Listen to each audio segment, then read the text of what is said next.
Do you ever wonder why some stocks move more wildly than others when the market shifts? The market has been shifting, and some stocks are moving way more wild than others.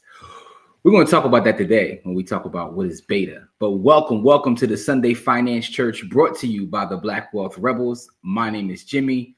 My brother Corey should be here in a second. Kamari is not with us this morning, but we do have a class. Probably won't be here for a long class, but it'll be a good class, a short class. But nonetheless, we are here.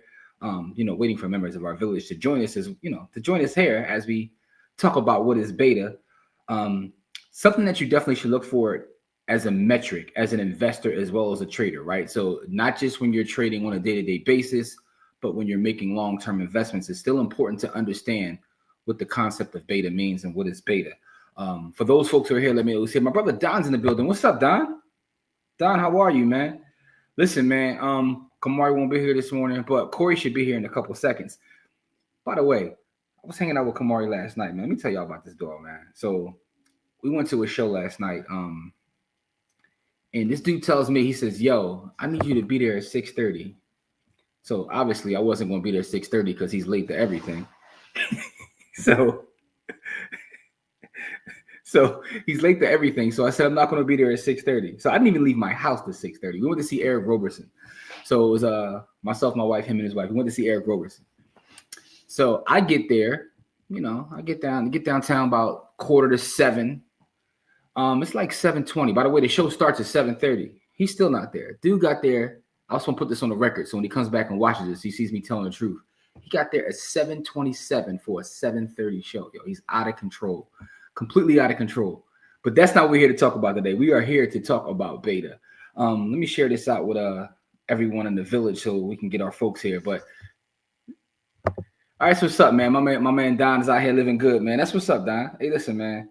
That's all you can do, good brother. That's all you can do, man. What you buying these days, Don, though? I love to know what you buying. You buy anything new these days? For those who don't know, Don gets busy on the investment side. He's we call him V-Don because he believes in, a lot of the ETFs. So that's how he got the nickname V-Don. But I love to know what you buying these days, Don, because, Don gets busy. And for everybody else here, I see a number of folks here. Pull it up. Let me know who's here. I'm going to get into the presentation in a second. I know Corey told me he was jumping on. Even if he doesn't, I'm going to get into this presentation because I do have a presentation that I put together, and I promise you I will be sharing it because I didn't do it, just for the sake of doing it. But I want to see who else is here, man. A number of folks are here. Please let me know who's here. I want to know who's here with us. Here we go. Now I'm going to share this out to the village. What you buying these days, Don? What you buying? You buying any new ETFs, or you still just stacking the same things that you've been stacking, for the longest period of time? All right, got it. It's taking me a second to type. I just got a new phone, and this new phone is crazy, so it's taking me a second to type. But with that being said, let me get into this presentation, man. I don't even want to belabor the point.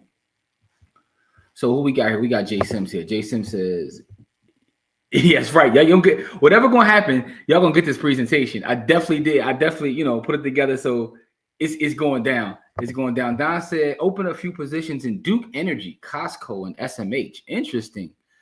It's interesting you say that, right? To be honest, I don't own any stock in Costco. Outside of Costco is a member of Top T, and everybody knows Top T is like my favorite holding in the stock market. So Costco is a part of Top T. And for those who don't know what Top T is, Top T are the top 20 companies in the S&P 500. And it's probably one of my favorite holdings is Top T. So I have exposure to Costco that way.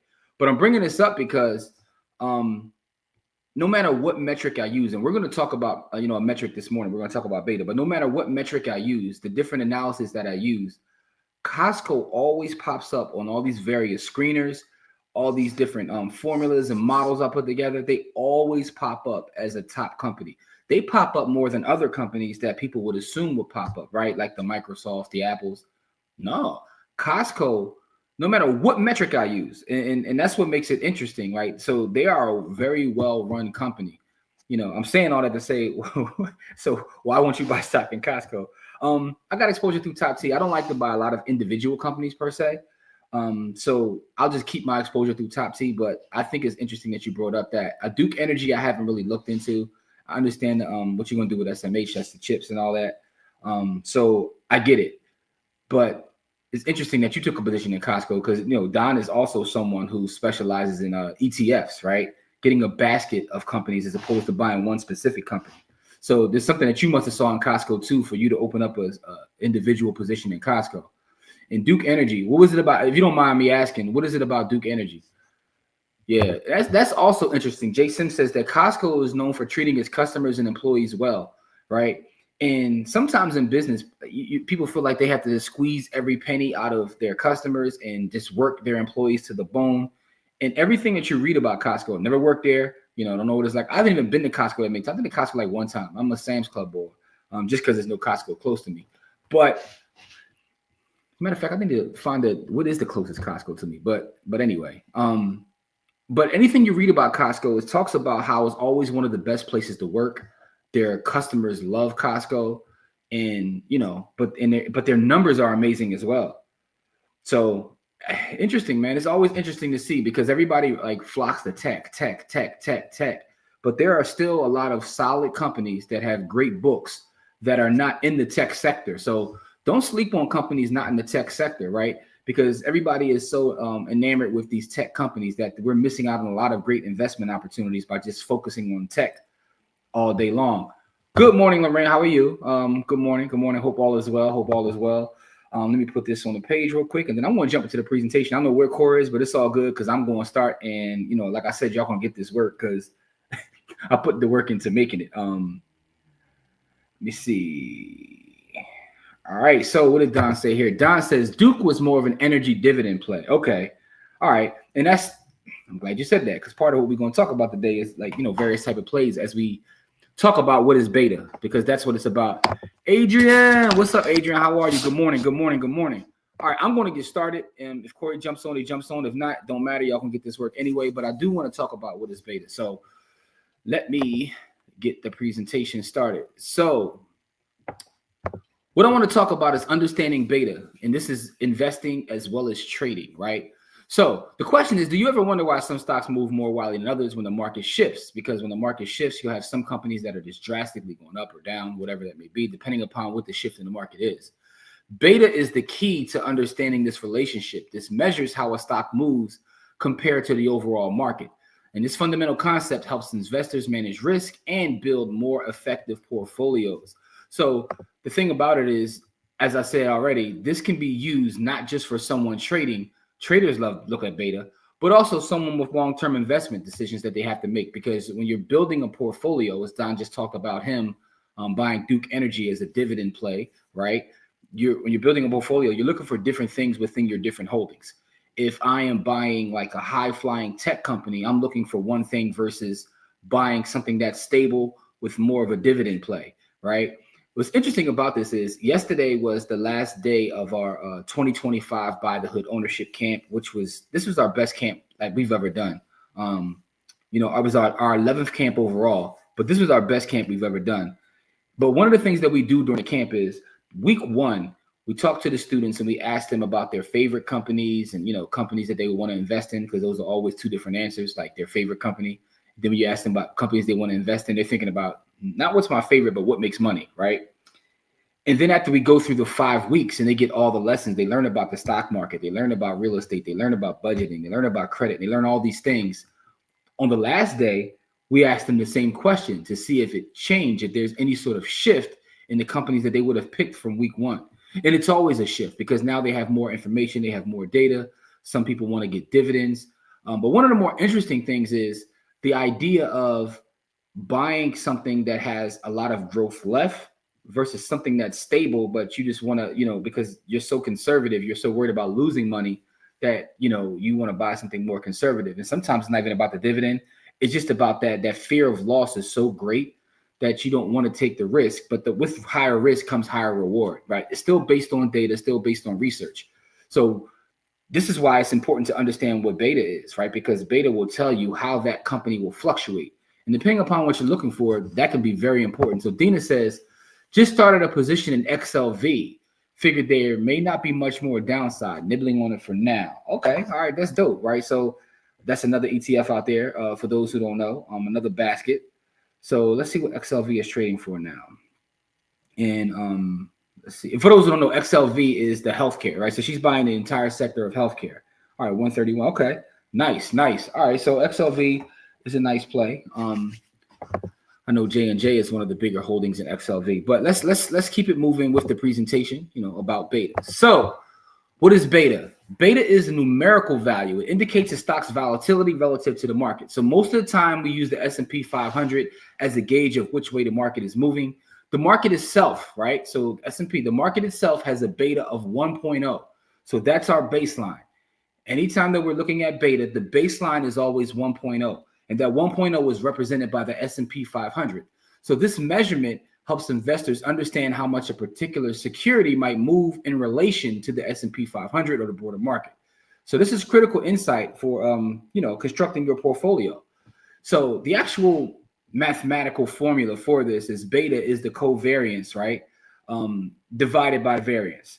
So the thing about a covariance, right, is this is just a statistical measure that indicates the extent of how two random variables move together. It's something that we use in statistics to see how two random variables move with each other. So we're looking at the overall market and how it's moving versus the specific security that you're taking. That's how we figure out what beta is. The good thing is you don't have to remember the formula. You don't have to run any numbers. You can literally go to Yahoo Finance and it will give you the beta for any company that's there. And it's right on the home screen. As soon as you put a ticker, matter of fact, I'll show you by the time I finish this presentation. If you put a ticker in Yahoo Finance, it will literally just give you the beta. So it's not like you have to do any sort of mathematics. But if you are someone, if you're a nerd like me and you're into that kind of thing, here is the formula to figure out what the beta would be for a specific company. It's the covariance divided by the variance, right? So with that being said, though, let's talk about how to interpret the beta values. And again, remember, 1 is the benchmark. So if your beta is 1, that means that specific stock moves in line with the market. So many large cap stocks that have established business models, they will move kind of with the S&P 500. So some of those you'll find at 1. Now, if it's greater than 1, that means that the stock is more volatile than the market. That means it's higher risk, but also potentially higher reward.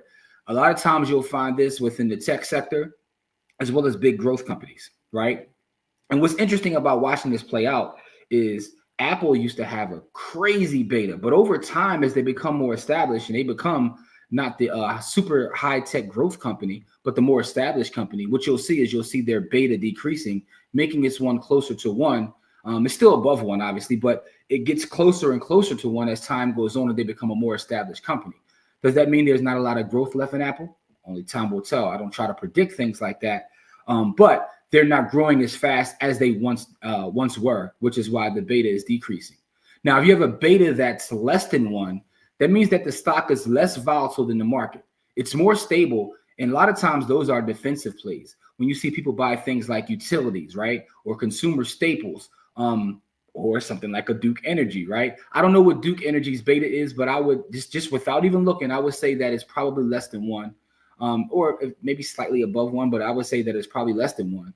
And I can look at that when we finish this PowerPoint.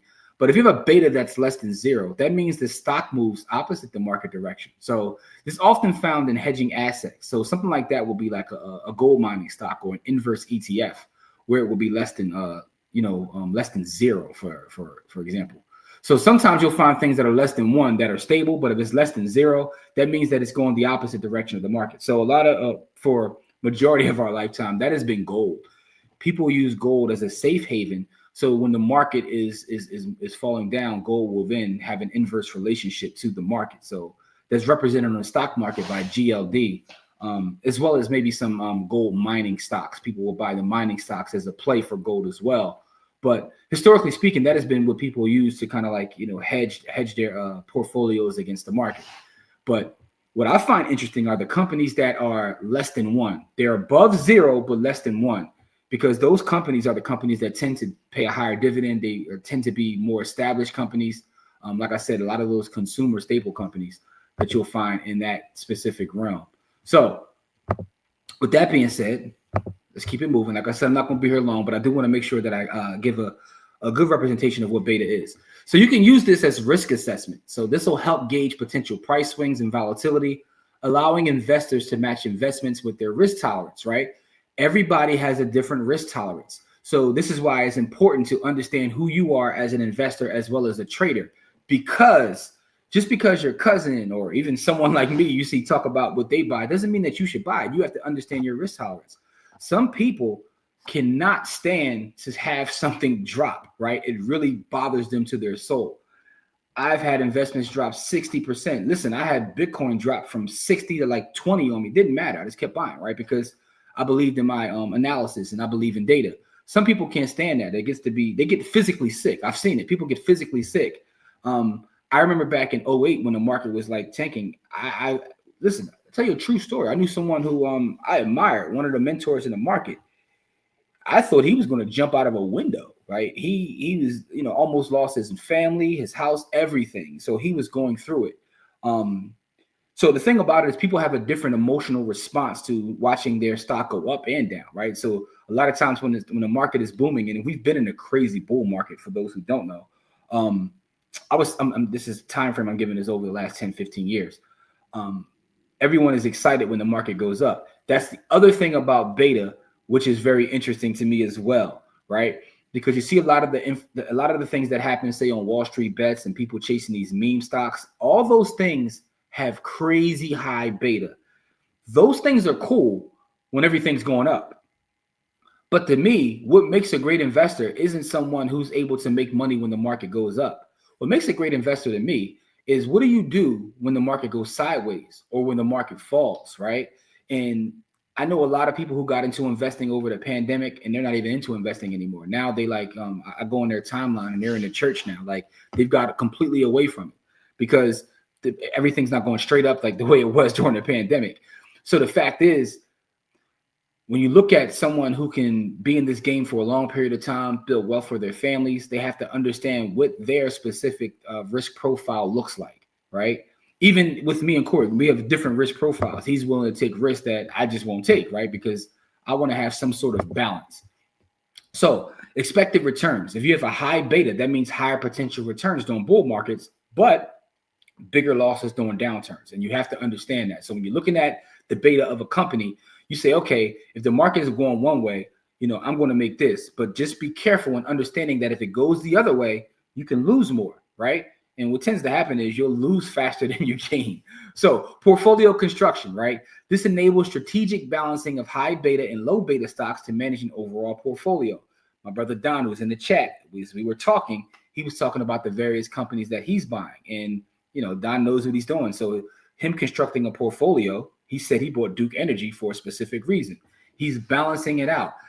So the Duke Energy will have a different beta than other things that are already in this portfolio. I know Don is big on tech with VGT, but the fact is that's how you balance out your portfolio. It's also can be used as a comparison point. So if you want to have a standardized metric for evaluating relatively, risk before making a decision, you can use the beta. Also, if you're someone that's in the trading, whether that be a swing trade, leap trade, day trade, you want to have volatility. You don't want to make a trade on something that's not volatile, because if it's not volatile, you can't make no chicken. You know what I mean? That's just what it really boils down to. So what are the limitations of beta? So beta has a past performance bias. All of these metrics that we talk about are great. They're great, but they're not to be used in a vacuum. And the reason you can't use them in a vacuum is because they all have some sort of bias. So beta is calculated using historical data and may not accurately predict future market relationships. Markets evolve and historical correlations can break down during periods of significant change.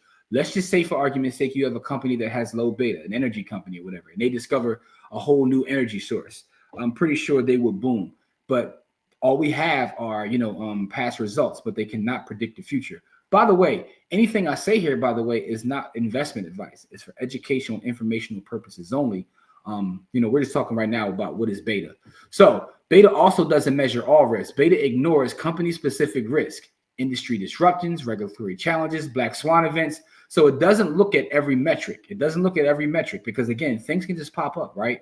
Things pop up. Like, we live in a real world where things happen with companies because companies are run by people. And because Corey always says people are going to people. So things happen, right? If I was looking at the beta of Enron, I didn't know that Enron was scamming. So what good would the beta have done to me? Which is why, again, all of these various things that we talk about when it comes to fundamental analysis and or technical analysis should not be used in a vacuum and be used as part of an overall analysis of a company, right? So the dynamic nature, a stock's beta can change over time as the company matures.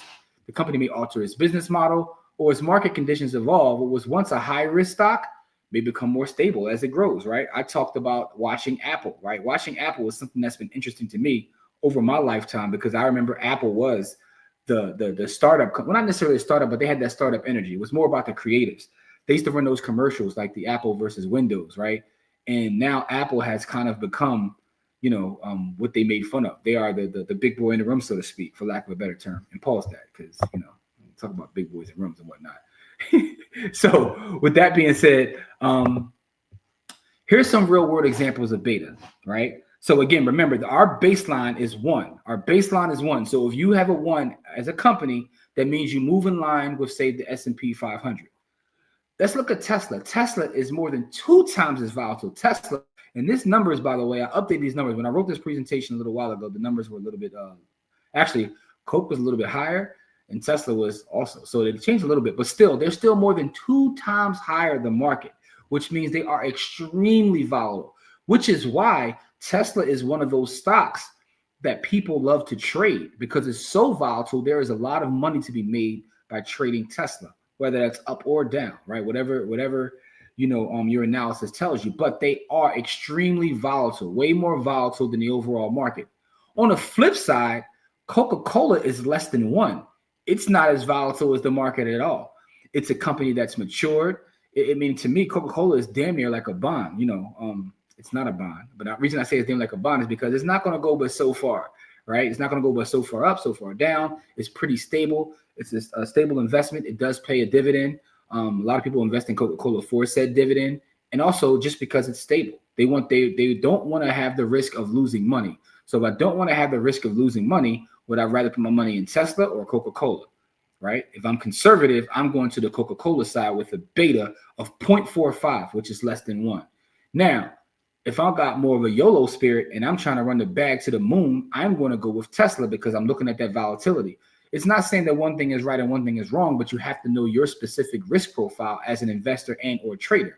Are you someone that doesn't mind risk? Or are you someone that risk, prevents you from sleeping at night? Or for what some people do, some people take a balanced approach. Give me a little bit of Tesla, a little bit of Coca-Cola, and those things will help balance each other out. I know I'm not going to get the crazy returns from the Coca-Cola, but I'll get that from Tesla. And I know when Tesla is going the opposite, that Coca-Cola is going to be more stable for me. That's why beta is also used as a way to build a portfolio overall. But then as a trader, I may not buy options plays on Coca-Cola, because what am I really going to do? I need something with some beta that's going to move. That is part of, what happens, right? So that is the difference. More folks pulling in. What's up, Darren? Darren, how are you? Appreciate you pulling up. Anthony's also in the building. What's up, Ant? You know what I'm saying? So getting back to beta, the last thing I want to talk about is this, right? Beta is a risk thermometer. It serves as a temperature gauge for your investment. So it helps you understand potential volatility before committing capital. So before you put your money out, understand how you're putting your money out and what you're putting your money out for. It also helps to balance a portfolio. So you can use beta to build a balanced portfolio that aligns with your specific risk tolerance and time horizon. Time horizon is also important, right? Understanding your time horizon. If I'm younger, maybe I want to have things, right, with a higher beta because I have more time to regain if the market shifts. But I also want to be in super growth mode if I'm a lot younger. So my portfolio at 21 is not going to be the same as my portfolio at 61.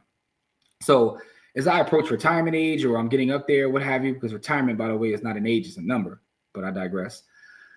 The thing is, if I'm getting older, I may want lower beta because I don't want to I don't have the time to rebuild, with those market swings. So I'll probably be more into the Coca-Colas of the world, the Duke Energies of the world, those kind of things with a lower beta, because I'm looking at preserving capital just as much as I'm looking to grow. But I'm also probably going to be more in some dividend plays.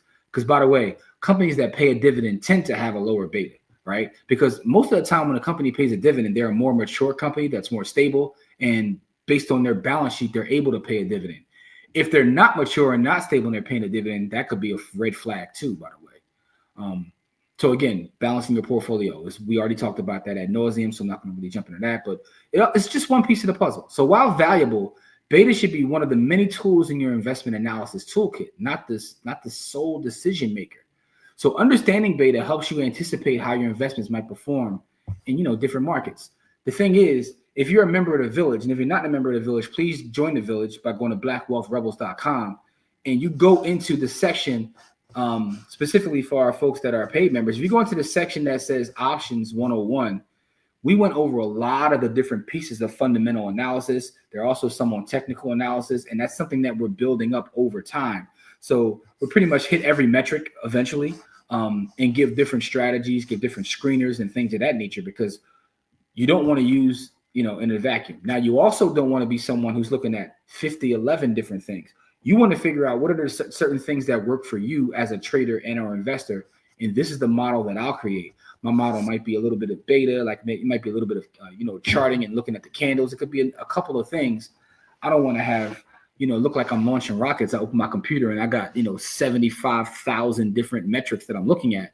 But depending upon what you're also doing, you can be using different metrics. If I'm trading, I definitely want to know the beta, because I'm not trying to waste my time trading something that's moving like a snail. I just don't want to do that. It's a waste of time, because again, time is a variable in every model that you use when it comes to finance. Core finally got on. What's up, Core? Yo, it was really good. You all right, bro? I mean, listen, I'm done the PowerPoint at this point. You know what I'm saying? Like, I was out here cooking, man. I was out here, looking like Corey back in '93 when me and Corey played ball. And Corey was a super gunner. For those who don't know, me and Corey played high school basketball together, and Corey was an extreme gunner, yo. I'm letting y'all know. Y'all see Corey on the screen, and Corey be all reserved and quiet. Corey was the dude on the team who was the black hole. You pass the ball to Corey, it's not coming back. Never. Ain't nobody can get to the bucket like I can, man. Nobody. I'm getting buckets. Corey said wins and losses is based on points, not rebounds. Who cares how many rebounds you got? I'm letting this thing fly. Anyway, so so I was basically just going over beta, man, and the importance of beta. So what I'm gonna do now, though, I'm gonna pull the PowerPoint down for a second.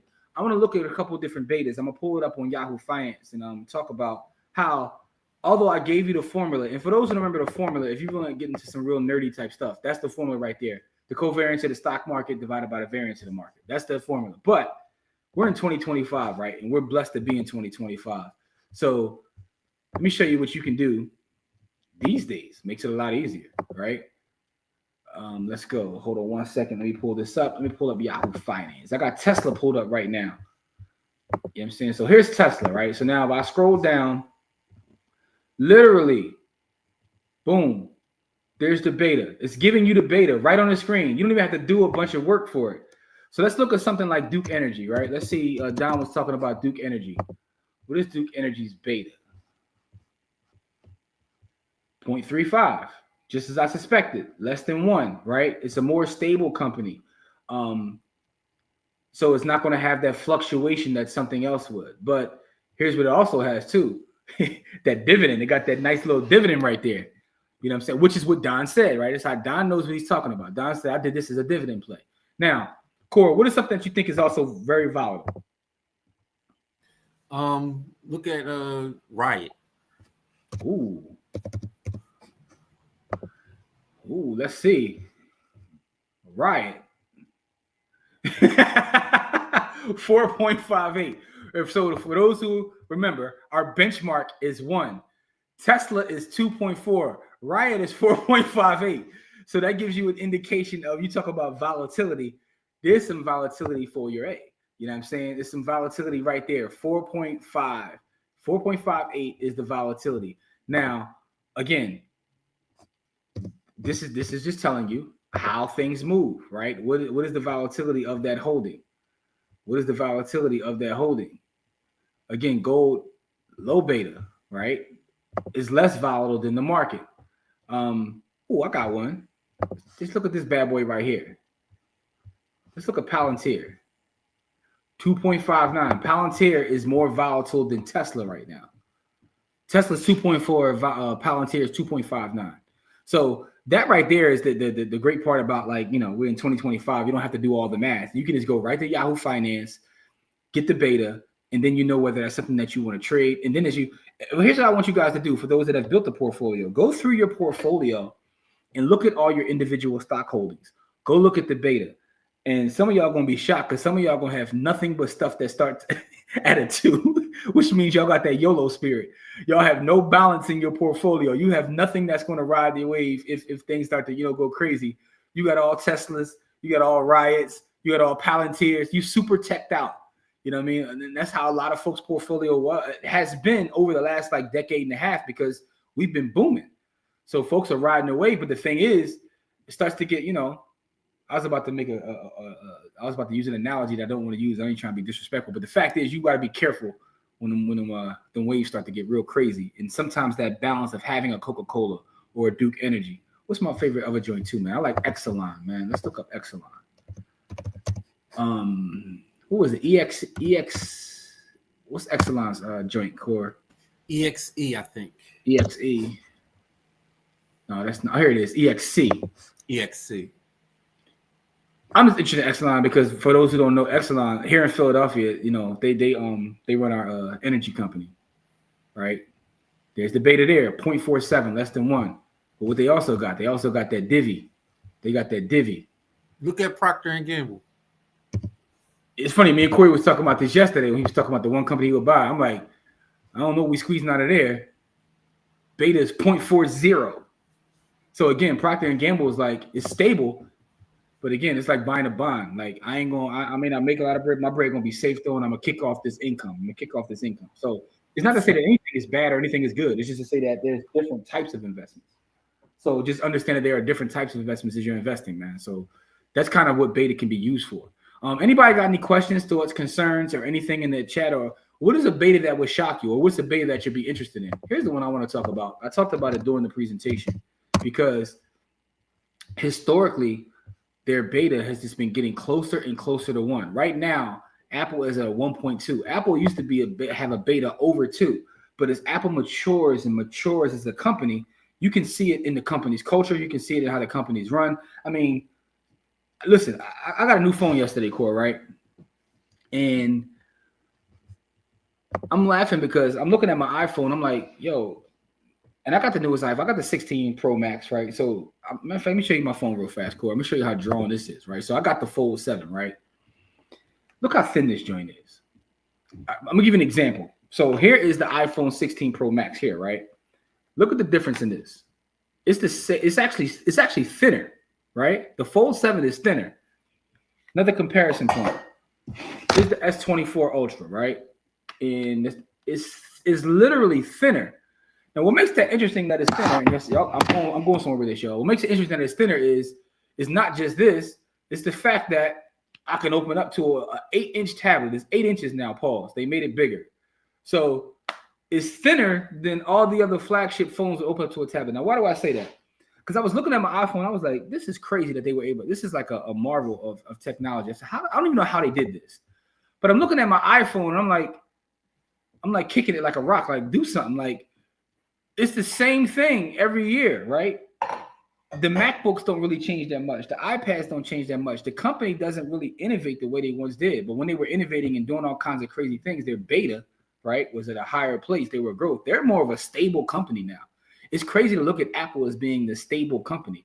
Because I was talking about this during the presentation. Remember back in the day where Apple made fun of all the mature companies where they would have those, I'm a Mac, this is a PC. It's right. They've become that.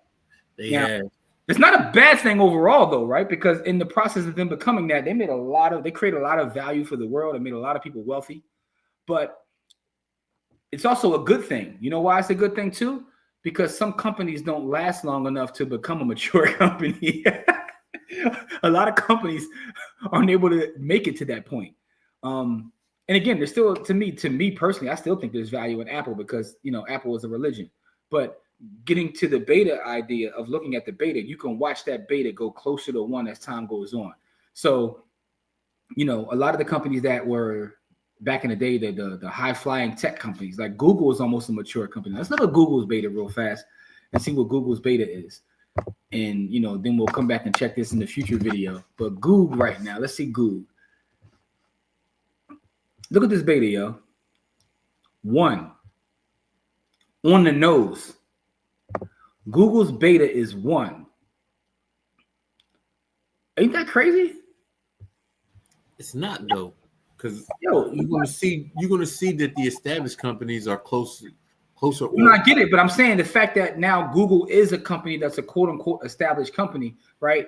We came up in a time where Facebook, Google, Amazon, these were like the super growth, disruptive companies, and now they're like it's almost like you grow up and you're like, yo, when you get out in the street court and people are like, what's up, Unc? And you're like, hold up.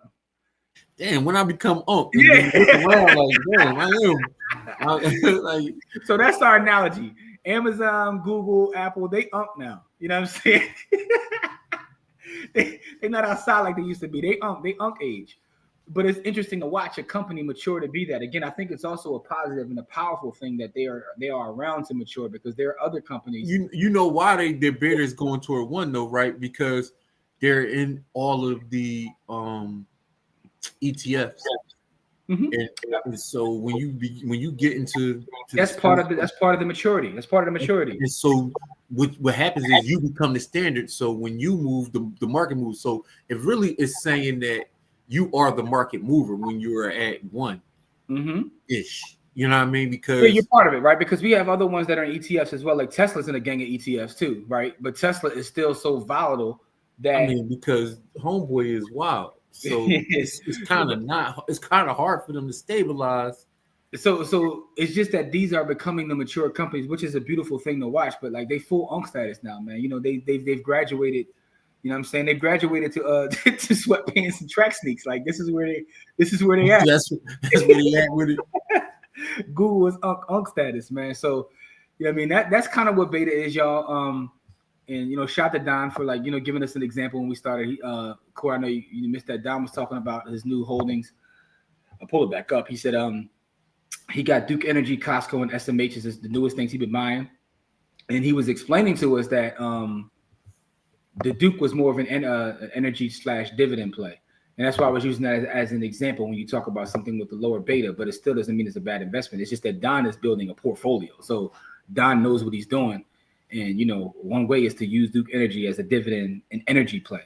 So, again, every Sunday we come with a class and we talk about the various parts of the market. Today was about beta, and we just wanted to give you guys an idea of what beta is, how to use beta. If you have any questions, please let us know. And by the way, if you're not a member of the village, you got to get in the village because, I mean, actually, it's going to be more activity. We have a general chat in the village now. We're just going to talk about pretty much any and everything, right? And that's blackwealthrebels.com. Maybe I can go in there and tell y'all the story of yeah. I didn't tell you, Corey, because Corey just pulled up, man. You man Kamari wild, bro. So last night, right, you know, we went to the Eric Roberson show, right? Yeah. So he tells me, right, it's at City Winery downtown, right? I'm not too far from downtown. So I said, look, just tell me what time you want to meet up there, right? Be there at 6:30. The show starts at 7:30, but we can go sit down, get a grub, blah, blah, blah.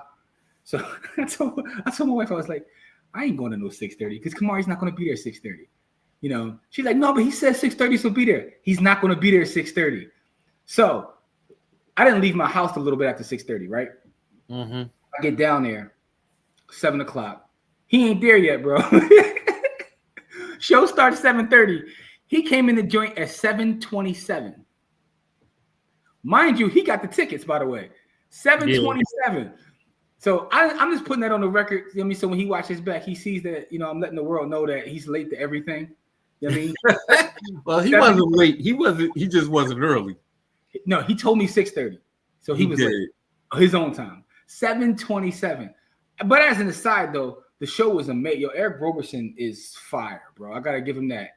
You know what I'm saying? That's his guy. It wasn't my guy. So I tell him he was right because you ever go to, especially like, you know, we love R&B too, right? So you ever go to an R&B show, right? And you hear the person singing, you like, you don't sound like that in the car. When I put the music on, you don't sound like that. You sound terrible. Your studio engineers is the Boy low key might have sounded better in person than he did. Like I was blown. That's how I feel. See, that's how I feel about a few people, man. That's Fantasia and Fantasia. I saw Fantasia live. She's ridiculous. Yeah, man. Like it's a few people like in person when you hear them sing, you be like, man, I see like how you got that contract.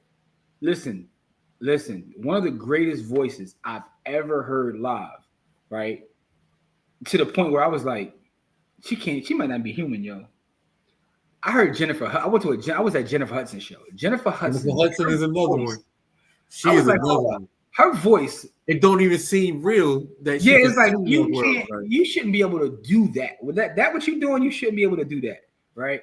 But no, but he was phenomenal, man. So I give him credit for that because the show was phenomenal, but he still was late. With that being said, though, y'all stay in tune, man. Listen, I also want to send a shout out to everybody who helped make the camp possible.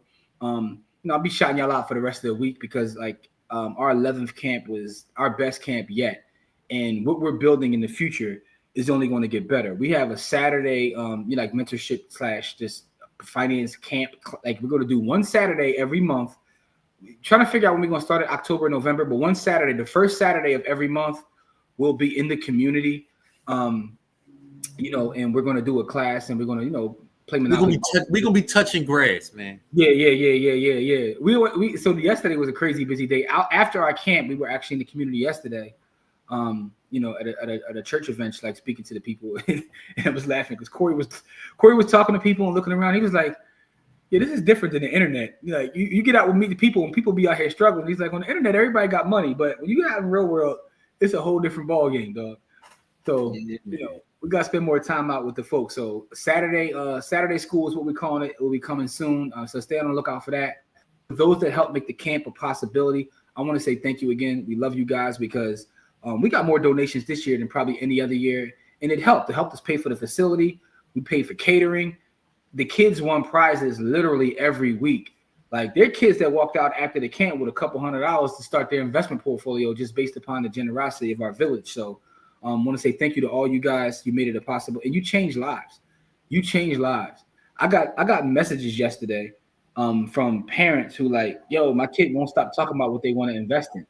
So now they're having the conversation about with their kids about investing, and that's transformational. Like it's different.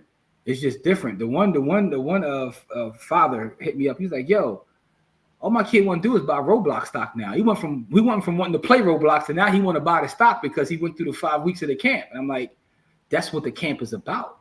You know what I'm saying? So, and we couldn't do it without you guys. So I want to say thank you to each and every one of you. Shout out to all y'all, man, because you guys have been very generous, man. We got donations. Like I think the biggest donation, we got multiple people that did it though, 500. And I think the lowest one was like $5. And we appreciate all of it. All of it's still the same. Yeah. Like it's not the same, but it all went to the same place. Like man. So that was dope, man. So I want to say thank you to everybody for that. Again, the camp has been amazing, and now we're taking it a step further with the Saturday school.